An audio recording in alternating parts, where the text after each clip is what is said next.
Welcome to the deep dive.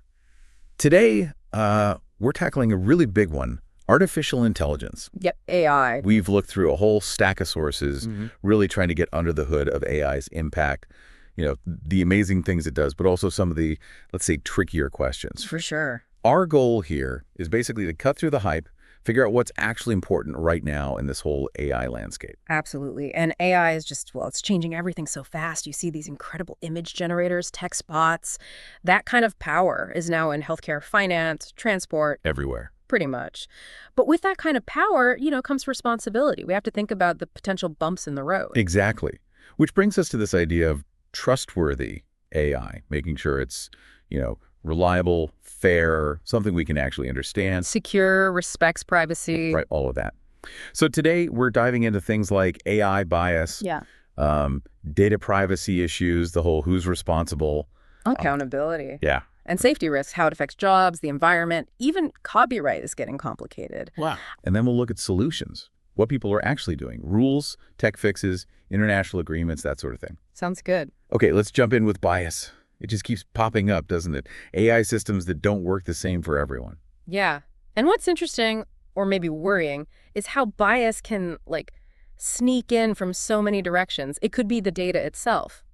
How so? Well, if the data you train the AI on reflects existing societal inequalities, guess what? The AI learns those same biases. Ah, like that Amazon hiring tool example. Exactly. It learned to prefer male candidates because historically the tech industry data it saw was male-dominated. Or even just how we label the data can bake in bias. And we've seen facial recognition having problems, right? Particularly with darker skin tones. Precisely. Often down to the training data just not being diverse enough. But it's not only the data, the design of the algorithm, how you measure success, bias can creep in there too. So it's complicated. Very. And it has real consequences. Loans, job applications, even justice system stuff. Okay, that leads us towards privacy. AI often needs tons of data, right? And sometimes it feels like it's just grabbed. That's a huge concern. These systems can be incredibly data hungry. So you see things like massive web scraping, maybe without really clear consent from people. Right. And then there's facial recognition in public spaces. That raises big questions about surveillance, our basic right to privacy. So what's the pushback? What can be done? Well, one idea is just minimizing data collection, only take what you absolutely need. Plus, there's some clever technical tools coming out. Yeah, ways to protect privacy while still letting the AI learn. Privacy-enhancing technologies, they call them. And of course, just basic strong security against data breaches is vital. Makes sense. Okay, another tricky area, accountability. If an AI messes up, who takes the blame? It's often not clear-cut. Yeah, and part of the problem is the black box issue. Many advanced AIs work in ways that are super complex. Sometimes even the creators don't fully get every step. So you can't easily see why it made a bad decision. Yeah, exactly. That lack of transparency makes it really hard to figure out the cause of an error, and so hard to assign responsibility. Is that where explainable AI or XAI fits in? Trying to open the box a bit? That's the goal, yeah.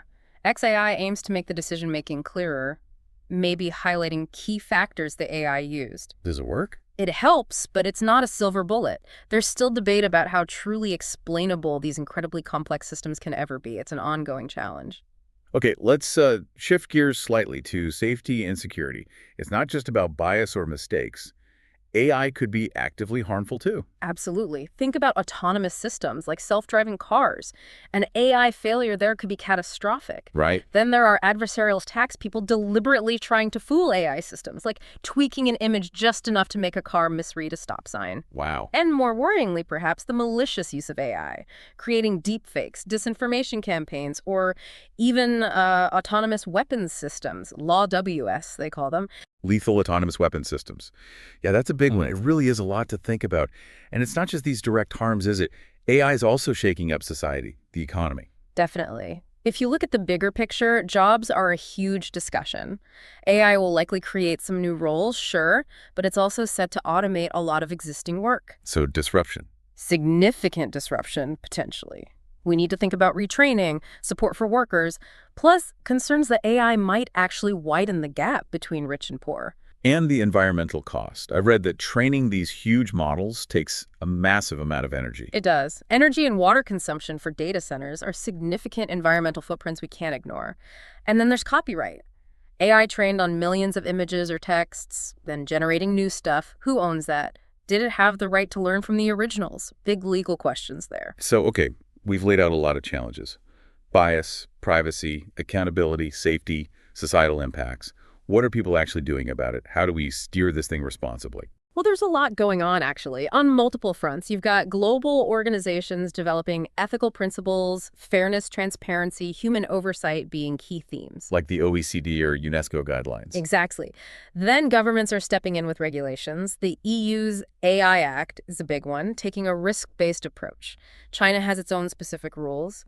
The US is focusing more on risk management frameworks. So different approaches globally. Very diverse, yeah. And the tech industry itself isn't sitting still. Companies are setting up internal ethics boards, publishing their own principles, collaborating on safety standards. And the tech itself. Are there technical fixes?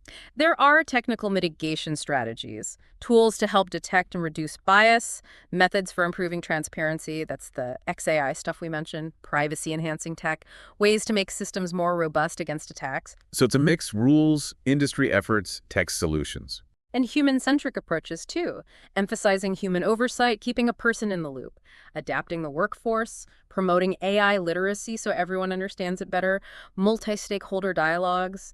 It really needs everyone involved. It really sounds like this constant balancing act, trying to innovate but also stay grounded in, well, human values. That's a good way to put it. And what's interesting is how these things connect. Making progress on, say, bias detection can directly help with fairness and accountability. It all links up. Right. So as we kind of wrap up this deep dive into AI ethics, it's covered a lot of ground. It has. And maybe this leaves you, our listener, with a final thought to chew on. Given AI's incredible power, both for good and potentially for harm, and all these complex ethical issues we've touched on, how can we as individuals play a part? How do we ensure that this powerful technology stays focused on human well-being, aligned with our values, and doesn't just, take off in its own direction? What's the role of just being aware, being engaged in shaping an ethical AI future?